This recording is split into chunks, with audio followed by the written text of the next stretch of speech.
तो दोस्तों नमस्कार, क्या हाल है। स्वागत है आपका खबर एचपी में। तो आइए नजर डालते हैं हिमाचल की तमाम मुख्य बड़ी खबरों पर। अगर इससे पहले आप वीडियो को लाइक नहीं किए हैं तो लाइक कर दीजिए और चैनल में नए हैं तो चैनल को सब्सक्राइब कर लीजिए। विधायक क्षेत्र विकास निधि योजना में 144 करोड़ 1 लाख रुपए का प्रावधान, जिलों को 74 करोड़ 84 लाख जारी। हिमाचल प्रदेश सरकार ने विधायक क्षेत्र विकास निधि योजना के बजट में बढ़ोतरी की है। बरसात में भारी बारिश के कारण हुए नुकसान के मद्देनजर योजना में संशोधन किए हैं। इस योजना के तहत वित्त वर्ष 2023-24 में प्रत्येक निर्वाचन क्षेत्र के लिए 2 करोड़ 10 लाख रुपए का प्रावधान किया गया है। इसके लिए 144 करोड़ 1 लाख रुपए के बजट का प्रावधान किया गया है। बता दें कि 15 अक्टूबर 2023 तक 74 करोड़ 84 लाख की 2 किस्तें जिलों को जारी की जा चुकी है। वहीं योजना के तहत सुरक्षा दीवारों की मरम्मत और नालों के तटीकरण का भी प्रावधान किया गया है। एनआईटी हमीरपुर में भर जाएंगे प्रशिक्षु लाइब्रेरियन के 10 पद। राष्ट्रीय प्रौद्योगिकी संस्थान हमीरपुर में प्रशिक्षु लाइब्रेरियन के 10 पद भरे जाएंगे। वहीं अभ्यर्थी 26 नवंबर शाम 5:30 बजे तक ऑनलाइन माध्यम से आवेदन कर सकते हैं। बता दें कि अभ्यर्थी के पास पुस्तकालय एवं सूचना विज्ञान में डिग्री होना अनिवार्य है। उसके पास सूचना एवं प्रौद्योगिकी और लाइब्रेरी से संबंधित बेसिक ज्ञान होना जरूरी है। वहीं बता दें कि लाइब्रेरियन को प्रतिमाह 9,000 रुपये मानदेय मिलेगा। वहीं अधिनियम के तहत पदों पर 1 वर्ष की समय अवधि के लिए सेवाएं ली जाएंगी। सीपीएस नियुक्ति मामले में सरकार की ट्रांसफर याचिका सुप्रीम कोर्ट से खारिज। मुख्य संसदीय सचिवों की नियुक्ति मामले में हिमाचल प्रदेश सरकार की ट्रांसफर याचिका सुप्रीम कोर्ट से खारिज हो गई है। वह सरकार ने सर्वोच्च न्यायालय में सीपीएस मामले की सुनवाई को लेकर आवेदन दायर किया था। वह सरकार ने सीपीएस की नियुक्ति से जुड़ी याचिकाओं को हाईकोर्ट से सर्वोच्च न्यायालय के लिए हस्तांतरित करने का आग्रह किया था। मध्य प्रदेश में वर्तमान में 6 सीपीएस सरकार ने तैनात किए हैं। बता दें कि बाकायदा इन्हें मंत्रियों के साथ अटैच भी किया है। वह भाजपा विधायक सतपाल सिंह सती व कुछ अन्य लोगों ने सीपीएस की नियुक्ति को हाईकोर्ट में चुनौती दी है। वह उच्च न्यायालय में इस मामले की सुनवाई 7 दिसंबर को निर्धारित की गई है। वह भाजपा विधायक सतपाल सिंह सती ने सीपीएस की नियुक्ति को उच्च न्यायालय में चुनौती देते हुए इसे लाभ का पद बताया है। अच्छा, बता दें कि सीपीएस की नियुक्तियों को 3 याचिकाओं के माध्यम से चुनौती दी गई है। अनुपूरक परीक्षाओं का परिणाम घोषित। 12वीं कक्षा में 3591, 10वीं में 731 परीक्षार्थी पास। हिमाचल प्रदेश स्कूल शिक्षा बोर्ड की ओर से सितंबर में आयोजित 12वीं कक्षा की अनुपूरक परीक्षा श्रेणी सुधार डिप्लोमा धारक का परिणाम घोषित कर दिया है। वह बोर्ड अध्यक्ष डॉक्टर निपुण जिंदल ने बताया कि परीक्षा में 12,438 अपीयर हुए थे। इनमें से 3591 परीक्षार्थी पास हुए हैं और 8642 परीक्षार्थियों की कंपार्टमेंट आई है। वह 3 फेल हुए हैं। वह पास प्रतिशतता 29% है। वह बोर्ड ने सितंबर में ही संचालित 10वीं की अनुपूरक परीक्षा यानी कि अनुपूरक अतिरिक्त विषय व श्रेणी सुधार का परिणाम भी घोषित कर दिया है। वह परीक्षा में 16 से 41 परीक्षार्थी अपीयर हुए थे। इनमें उत्तीर्ण परीक्षार्थियों की संख्या 731 रही। मुख्यमंत्री सुक्खू का शिमला लौटने का कार्यक्रम टला, खराब मौसम बना वजह। दिल्ली और शिमला में खराब मौसम के कारण मुख्यमंत्री सुखविंदर सिंह सुक्खू का शिमला आगमन स्थगित हो गया है। वह दिल्ली में शुक्रवार को सुबह खराब मौसम के कारण हेलीकॉप्टर उड़ान नहीं भर पाया। अब मुख्यमंत्री के शनिवार को शिमला पहुंचने की संभावना है। हालांकि शनिवार को सीएम के हेलीकॉप्टर की उड़ान मौसम पर निर्भर करेगी। बता दें कि शनिवार को दोपहर 1 बजे मुख्यमंत्री के शिमला पहुंचने का कार्यक्रम है। वह पेट में संक्रमण के चलते मुख्यमंत्री दिल्ली एम्स में उपचाराधीन है। बता दें कि शुक्रवार को मुख्यमंत्री को एम्स से छुट्टी मिलनी थी, लेकिन खराब मौसम के चलते यात्रा टालने से शुक्रवार को भी वो एम्स में ही भर्ती रहे। एचपीयू शिमला ने पीएचडी में प्रवेश के लिए मांगे आवेदन, जाने अंतिम तिथि। हिमाचल प्रदेश विश्वविद्यालय ने नेट और जेआरएफ पास छात्रों से पीएचडी में प्रवेश के लिए आवेदन मांगे हैं। वे अभ्यर्थी 25 नवंबर तक ऑनलाइन आवेदन कर सकते हैं। बता दें कि यूजीसी नियमों के तहत जो भी पात्रता पूरी करते हैं वे आवेदन कर सकते हैं। वे आवेदन करने वाले के पीजी में 55% अंक होना अनिवार्य है। वह विश्वविद्यालय के मुताबिक सभी विभागों में करीब 163 सीटों पर दाखिले होंगे। उच्चतर शिक्षा विभाग ने मेधा प्रोत्साहन योजना के लिए मांगे आवेदन। मेधा प्रोत्साहन योजना में सत्र 2023-24 के लिए उच्चतर शिक्षा विभाग ने आवेदन आमंत्रित किए हैं। इच्छुक और पात्र विद्यार्थी इस योजना का लाभ उठाने के लिए 25 नवंबर 2023 तक आवेदन कर सकते हैं। बता दें कि शिक्षा विभाग के प्रवक्ता ने बताया कि प्रतियोगी परीक्षाओं की तैयारी के दृष्टिगत 12वीं कक्षा तक के छात्र छात्राएं अपना आवेदन संबंधित जिला के उच्चतर शिक्षा उपनिदेशक के पास डाक या ईमेल के माध्यम से भेज सकते हैं। वहीं स्नातक स्तर के छात्र छात्राएं अपना आवेदन पत्र अतिरिक्त संयुक्त निदेशक यानी कि कॉलेज में शिक्षा निदेशालय के पास डाक अथवा ईमेल यानी कि medha.protsahan@gov.in के माध्यम से भेज सकते हैं। जेबीटी टेट विशेष परीक्षा का परिणाम घोषित। 519 अभ्यर्थियों पास, 3179 हुए फेल। जो हिमाचल प्रदेश स्कूल शिक्षा बोर्ड की ओर से जेबीटी टेट विशेष परीक्षा का परिणाम घोषित कर दिया है। वह परिणाम बोर्ड की वेबसाइट पर उपलब्ध है। वह बोर्ड के सचिव डॉक्टर मेजर विशाल शर्मा ने कहा कि परीक्षा 15 अक्टूबर को हुई थी। वह कुल 4073 अभ्यर्थियों ने अप्लाई किया था। इनमें से 3698 परीक्षार्थी अपीयर हुए थे। वह करीब 375 परीक्षार्थी अनुपस्थित रहे। वह 519 अभ्यर्थी पास हुए और 3179 फेल हुए हैं। वह पास प्रतिशतता 14.03 रही है। 2 वर्षीय डिप्लोमा इन एलिमेंट्री एजुकेशन के तीसरे चरण की काउंसलिंग 17 से। जी हाँ, हिमाचल प्रदेश स्कूल शिक्षा बोर्ड की ओर से 2 वर्षीय डिप्लोमा इन एलिमेंट्री एजुकेशन सत्र 2023-25 के लिए खाली सीटों को भरने के लिए काउंसलिंग करवाई जाएगी। वह काउंसलिंग मान्यता प्राप्त निजी शिक्षण संस्थानों में प्रवेश के लिए तीसरे चरण की काउंसलिंग धर्मशाला में 17 नवंबर को सुबह 10 बजे से आयोजित की जाएगी। बता दें कि सचिव डॉक्टर मेजर विशाल शर्मा ने कहा है कि DLED CET में उत्तीर्ण अभ्यर्थियों जिन्होंने सामान्य श्रेणी में 50%, OBC ST SC PHH category में 45% अंक प्राप्त किए हैं, ऐसे 1394 अभ्यर्थियों को तीसरे चरण की काउंसलिंग के लिए बुलाया जा रहा है। रोजगार का सुनहरा मौका, सिक्योरिटी सुपरवाइजर व होमगार्ड के पदों के लिए इस दिन होंगे साक्षात्कार। जी हां, DRDA मंडी के परियोजना अधिकारी GC पाठक ने बताया कि सिक्योरिटी एंड इंटेलिजेंस सर्विसेज यानी इंडिया लिमिटेड RTA झबोला जिला बिलासपुर सुरक्षा सुपरवाइजर तथा होमगार्ड के पदों के लिए भर्ती करेगी। बता दें कि कंपनी अधिकारी जय किशन ने अवगत करवाया कि इन पदों को भरने के लिए मंडी जिले में 16 नवंबर को विकास खंड कार्यालय परिसर सदर, 17 को विकास खंड कार्यालय परिसर सुंदरनगर, 18 को विकास खंड कार्यालय परिसर सरकाघाट, 20 को विकास खंड कार्यालय परिसर धर्मपुर, 21 को विकास खंड कार्यालय परिसर जोगिंदर नगर तथा 22 नवंबर को विकास खंड कार्यालय परिसर गोहर में पात्र युवाओं के साक्षात्कार लिए जाएंगे। बता दें कि साक्षात्कार प्रातः 10 बजे से आरंभ होंगे। इन पदों के लिए शैक्षणिक योग्यता 10वीं पास, कद 168 सेंटीमीटर, सीना 80 से 85 सेंटीमीटर व 56 किलोग्राम से अधिक तथा 90 किलोग्राम से कम भार तथा आयु 21 वर्ष से 37 वर्ष रखी गई है। इलेक्ट्रीशियन पोस्ट कोड 973 का परिणाम घोषित, 112 उम्मीदवार हुए उत्तीर्ण। राज्य इलेक्ट्रिसिटी बोर्ड लिमिटेड में इलेक्ट्रीशियन यानी कि इलेक्ट्रिकल पोस्ट कोड 973 के पदों को भरने के लिए स्क्रीनिंग टेस्ट व डॉक्यूमेंट वेरिफिकेशन के आधार पर तैयार की गई मेरिट के अनुसार परिणाम घोषित कर दिया है। वह लोक सेवा आयोग ने यह परिणाम घोषित किया। वह स्क्रीनिंग टेस्ट भंग किए गए कर्मचारी चयन आयोग हमीरपुर ने लिया था। इसके बाद हिमाचल प्रदेश लोक सेवा आयोग द्वारा डॉक्यूमेंट वेरिफिकेशन की प्रक्रिया पूरी करने के बाद शुक्रवार को मेरिट के आधार पर परिणाम घोषित किया गया। इसमें 112 उम्मीदवार उत्तीर्ण हुए हैं। इससे संबंधित विस्तृत जानकारी लोक सेवा आयोग की वेबसाइट पर उपलब्ध है। दिवाली पर बाहरी राज्यों से घर आने वाले हिमाचलियों के लिए आज से चलेंगी HRTC की स्पेशल बसें। दिवाली पर्व को लेकर बाहरी राज्यों से घर आने वाले हिमाचलियों के लिए शुक्रवार से दिल्ली, चंडीगढ़, बद्दी और नालागढ़ सहित राजधानी शिमला से HRTC की स्पेशल बसें चलेंगी। ये बसें 10 और 11 नवंबर को निगम चलाएगा। वहीं दिल्ली, चंडीगढ़, बद्दी, नालागढ़ और शिमला में 178 बसें चलाई जाएंगी। इस संदर्भ में HRTC प्रबंधन की ओर से बसों की संख्या निर्धारित कर दी गई है। वहीं निगम यात्रियों की संख्या के हिसाब से बसों की संख्या को भी बढ़ाया जाएगा।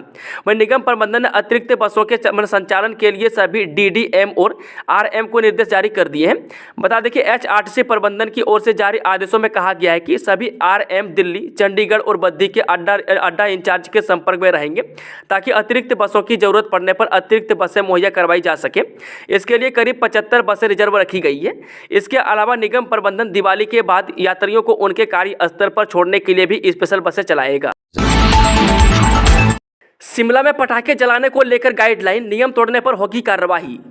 देश भर में रविवार को दिवाली का त्यौहार मनाया जाना है। इस दौरान शिमला में लोगों को सिर्फ ग्रीन पटाखे जलाने की ही अनुमति होगी। इस संबंध में जिला दंडाधिकारी ने आदेश पारित किए हैं। वह शिमला में पटाखे जलाने का समय रात 8 बजे से लेकर रात 10 बजे तक तय किया गया है। वह हिमाचल प्रदेश सरकार के पर्यावरण विज्ञान और प्रौद्योगिकी विभाग के निर्देशों के मुताबिक इस साल त्यौहार इस सीजन में सिर्फ 2 घंटे का ही वक्त पटाखे जलाने के लिए तय किया गया है। वह नियमों के उल्लंघन पर IPC की धारा 188 और लागू अन्य प्रावधानों के तहत कानूनी कार्रवाई के अलावा पर्यावरण अधिनियम 1986 की धारा 15 के तहत कार्रवाई अमल में लाई जा सकती है। अनुबंध सेवा को पेंशन और सालाना वेतन बढ़ोतरी के लिए गिना जाए, शिक्षा विभाग से जुड़े मामले में हाईकोर्ट के अहम आदेश। जी हां, हिमाचल प्रदेश हाईकोर्ट ने अनुबंध सेवाओं को पेंशन से जुड़े लाभ और सालाना वेतन में बढ़ोतरी के लिए गिने जाने के आदेश जारी किए हैं। अदालत ने शिक्षा विभाग को आदेश दिए हैं कि वह याचिकाकर्ता लेक्चरर की अनुबंध सेवाओं को पेंशन से जुड़े लाभ सहित वार्षिक वेतन वृद्धि के लिए गिने। हालांकि हाईकोर्ट ने वित्तीय लाभ याचिका दायर करने से 3 वर्ष से पहले तक सीमित करने के आदेश भी दिए हैं। बता दें कि अनुबंध सेवाओं को लेकर ये अहम आदेश है। मामले के अनुसार प्रार्थी की नियुक्ति शिक्षा विभाग में लेक्चरर के रूप में 29 सितंबर 2000 को हुई थी। वह करीब 9 साल की सेवाओं के बाद प्रार्थी की सेवाएं 25 नवंबर 2009 को नियमित की गई थी। इसके 6 साल बाद यानी 31 मार्च 2015 को प्रार्थी लेक्चरर सेवानिवृत्त हो गई। वह सेवानिवृत्त हो जाने के बाद 13 जून 2016 को प्रार्थी ने अनुबंध सेवा को पेंशन से जुड़े विभिन्न लाभ सहित वार्षिक वेतन वृद्धि के लिए आंकने को लेकर शिक्षा विभाग के सक्षम प्रतिवेदन किया। हिमाचल में झमाझम बारिश, रोहतांग टनल तक बर्फबारी, मनाली ले मार्ग बंद। जी हां, येलो अलर्ट के बीच शुक्रवार को हिमाचल प्रदेश के पहाड़ों पर बर्फबारी और राजधानी शिमला सहित कई जिलों में झमाझम बादल बरसे। अटल टनल के आसपास रोहतांग दर्रा, शिकारी देवी और कमरू नाग में बर्फबारी से पर्यटकों की आवाजाही पर रोक लगाई गई है। वहीं बता दें कि बर्फबारी के चलते मनाली ले मार्ग बंद हो गया है। वह सोलंग नाला और मड़ी में ही पर्यटक रोक दिए हैं। वह मौसम में आए बदलाव से शुक्रवार को प्रदेश में 6 डिग्री तक अधिकतम पारा लुढ़का। वह जिला मंडी की चौराहा घाटी की बड़का गांव पंचायत में बिजली गिरने से 5 मवेशियों की मौत हो गई। मुख्य निर्वाचन अधिकारी ने लिया लोकसभा चुनाव की तैयारियों का जायजा।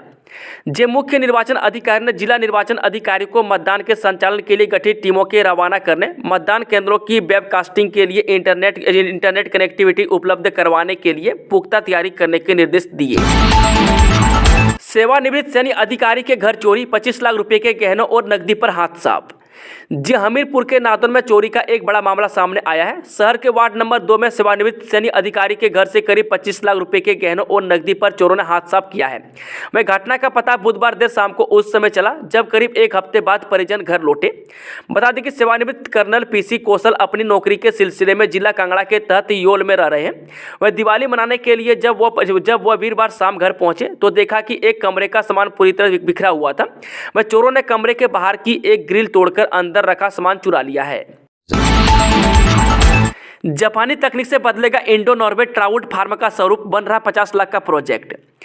उजी घाटी के पतली कोहल में Indo Norway trout fish farm अब नए स्वरूप में नजर आएगा। वह 50 लाख से जापानी तकनीक से ट्राउट फिश फार्म का कायाकल्प होने जा रहा है। वह फिल्टर तकनीक से कार्यक्रम में मछली का उत्पादन भी 4 गुना बढ़ जाएगा। इससे मछलियों में बीमारी भी नहीं होगी। वह पतली कोहल ट्राउट फार्म से देश के कई बड़े होटल के लिए मछली की सप्लाई होती है। बता दें कि जापान की रिसर्कुलेटिंग एक्वाकल्चर सिस्टम में फार्म में मछली पालन के लिए बनाए टैंक के पानी को रिसाइकिल तथा फिल्टर कर दोबारा मछली उत्पादन के इस्तेमाल में लाया जाएगा। इस तकनीक से कम पानी तथा कम जगह में 4 गुना उत्पादन होगा। वह खास बात यह है कि ब्यास किनारे बना पतली कोहल का ट्राउट फिश फार्म ब्यास नदी की बाढ़ के दूषित पानी में मछली का उत्पादन जारी रहेगा। वह इस प्रोजेक्ट को धरातल पर उतारने की तैयारियां अंतिम चरण में है। आमदनी बढ़ाओ, हर माह पहली तारीख को मिलेगा वेतन। एचआरटीसी के प्रबंध निदेशक रोहन चंद्र ठाकुर ने कहा कि कर्मचारी ईमानदारी से काम करेगा, निगम की आमदनी बढ़ाएंगे तो हर महीने की पहली तारीख को वेतन और पेंशन जारी की जाएगी। यह आश्वासन उन्होंने हिमाचल परिवहन कर्मचारी संयुक्त समन्वय समिति यानी कि जेसीसी की बैठक में कर्मचारियों की मांग पर दिया। कोरोना काल के बाद इस महीने निगम के 12,000 कर्मचारियों को वेतन और 7500 पेंशनरों को पेंशन पहली तारीख को मिला है। बता दें कि निगम कर्मियों के साथ आए दिन मारपीट की घटनाओं को देखते हुए निगम कर्मियों को भी मेडिपर्सन एक्ट के दायरे में लाने की मांग पर प्रबंधन ने कर्मचारी की सुरक्षा से समझौता न करने का आश्वासन दिया और एक्ट लागू करने के लिए अध्ययन करने का आश्वासन दिया। वहीं प्रबंधन ने भ्रष्टाचार में लिप्त अधिकारियों पर कार्रवाई करने और कार्यशालाओं में कल पुर्जों की कमी दूर करने का भी भरोसा दिया। गिरिपार बांध की डीपीआर के लिए लाखों रुपये बर्बाद, विभाग ने बदला प्रस्ताव। गिरी नदी पर बनने वाले बांध की विस्तृत परियोजना रिपोर्ट यानी डीपीआर पर खर्च लाखों रुपये बर्बाद हो गए हैं। वह जल शक्ति महकमे ने पिछली सरकार के वक्त के इस प्रस्ताव को बदल दिया है। वह शिमला के लिए पेयजल की आपूर्ति बढ़ाने के लिए गिरी नदी पर छोटे बांध बनाए जाने थे, मगर अगले साल सतलुज का पानी शिमला शहर के लिए पहुँचाने का तर्क देकर यह पुराना फैसला बदल दिया गया है। वह शिमला के लिए सबसे ज़्यादा पानी गिरी नदी से उठाया जाता है। बता दें कि इससे शहर की एक बड़ी जनसंख्या को पीने का पानी मिलता है। गर्मियों में कई बार नदी में भी पानी कम हो जाता है। ऐसे में पिछली कांग्रेस सरकार के कार्यकाल में यह तय हुआ था कि गिरी नदी में छोटे छोटे चेक डैम या बांध बनाए जाने चाहिए। इनमें छोटे बांध की तर्ज पर एक बड़ा चेक डैम बनाने की भी प्रस्ताव था। इसके लिए विस्तृत परियोजना रिपोर्ट तैयार करने के लिए विशेषज्ञों की सेवाएं ली गई। इस पर लाखों रुपये खर्च कर दिए गए। लाइसेंस फीस न चुकाने पर 4 शराब कारोबारियों को नोटिस। लाइसेंस फीस नहीं चुकाने पर प्रदेश के 4 शराब कारोबारियों को नोटिस जारी किए गए हैं। 7 नवंबर तक लाइसेंस फीस को चुकाने का कारोबारियों को मौका दिया था। इस दौरान तक ऊना, शिमला, मनाली और नूरपुर के कारोबारियों ने लाइसेंस फीस जमा नहीं करवाई। इस पर संज्ञान लेते हुए कर एवं आबकारी विभाग ने नोटिस जारी किए हैं। बता दें कि नोटिस के माध्यम से शुक्रवार शाम तक फीस जमा करवाने का अंतिम मौका दिया गया है। अगर कारोबारियों ने लाइसेंस फीस जमा नहीं करवाई तो शराब ठेके रद्द करने के आदेश जारी होंगे। एसपीयू में बीसी चयन के लिए 30 नवंबर तक मांगे आवेदन। सरदार पटेल विश्वविद्यालय मंडी के कुलपति चयन की प्रक्रिया शुरू हो गई है। राजभवन सचिवालय ने वीरवार को इस बाबत विज्ञापन जारी कर 30 नवंबर को शाम 5 बजे तक आवेदन आमंत्रित किए हैं। आवेदनों की सर्च कमेटी छंटनी करेगी।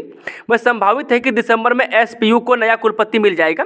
यूजीसी की रेगुलेशन 2018 में दी गई शर्तों और एचपीयू एक्ट 1970 के सेक्शन 12 क्लॉज 1 में दी गई पात्रता शर्तों के अनुरूप कुलपति की नियुक्ति होगी।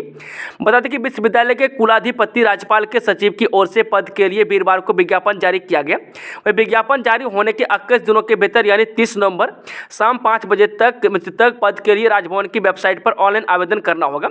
पद के लिए पात्रता शर्तों और आवेदन संबंधित ब्यौरा राजभवन हिमाचल प्रदेश की वेबसाइट पर अपलोड किया गया है। आवेदनकर्ताओं के दिए फॉर्मेट भी आवेदन करना होगा। इसे वेबसाइट से डाउनलोड किया जा सकता है।